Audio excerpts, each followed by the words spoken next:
Dominant le paysage azuréen, le site de Calerne est une référence mondiale en astronomie. Benoît Carry, planétologue, tente de répondre à son échelle aux interrogations du futur proche de l'humanité.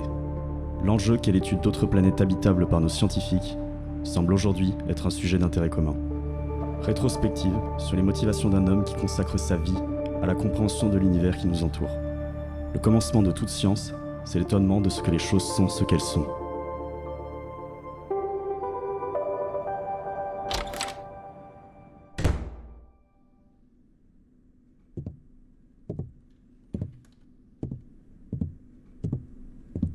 Je suis Benoît Carry, astronome adjoint à l'Observatoire de la Côte d'Azur.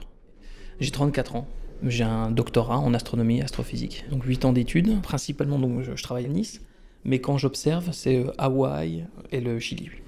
Alors j'étudie les propriétés des petits corps du système solaire, qui sont les astéroïdes, les comètes, les objets au-delà de l'orbite de Neptune. Et je travaille principalement avec un ordinateur et une bonne connexion Internet. C'est les bons outils du chercheur en astrophysique. Parce que ce que je fais principalement, c'est observer des objets pour essayer, à partir des observations, d'obtenir des informations. Et donc pour ça, on utilise des télescopes. Quand j'observe, même avec un télescope professionnel, ce qui m'arrive tout le temps de faire, c'est sortir du dôme pour aller voir le ciel. Je profite d'être dans des lieux spectaculaires pour regarder à l'œil nu. C'est plutôt ça.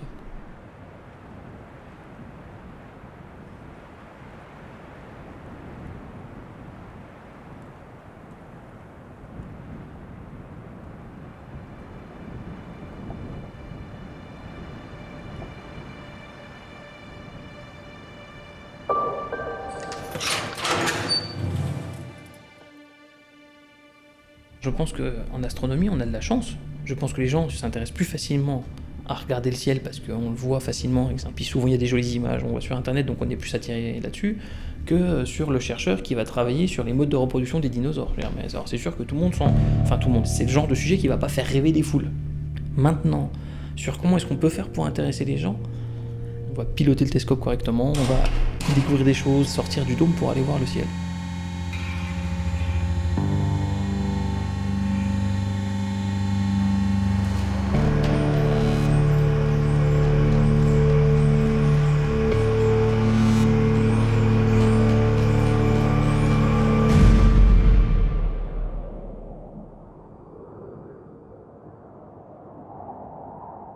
Fondamentalement,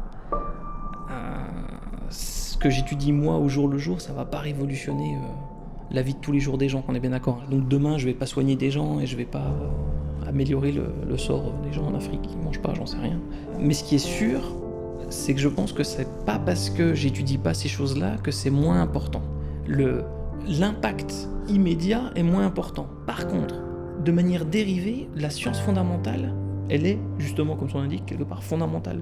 Je veux dire, on est capable de faire des mesures. On peut quasiment calculer toutes les distances dans le système solaire, la taille de la Lune, la taille de la Terre, à partir de Pythagore et de Thalès. On a tous les outils mathématiques, par exemple, donnés quand on est au collège, qu'on n'applique pas. Quelque part, c'est pour ça que j'essaye de faire des interventions dans des lycées, dans des espaces publics. Si quelque part, de temps en temps, je peux allumer une lumière et il y a quelqu'un qui se dit « Tiens, ça c'est sympa, je vais peut-être m'y pencher », ben, j'aurais pas perdu mon temps.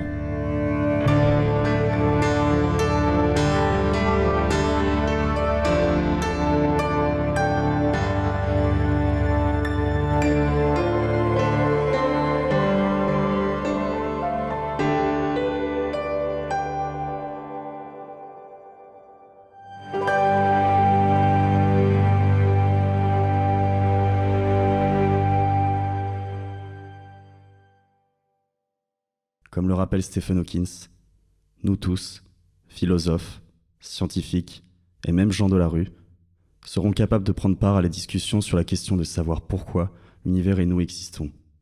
Ce sera alors le triomphe ultime de la raison humaine.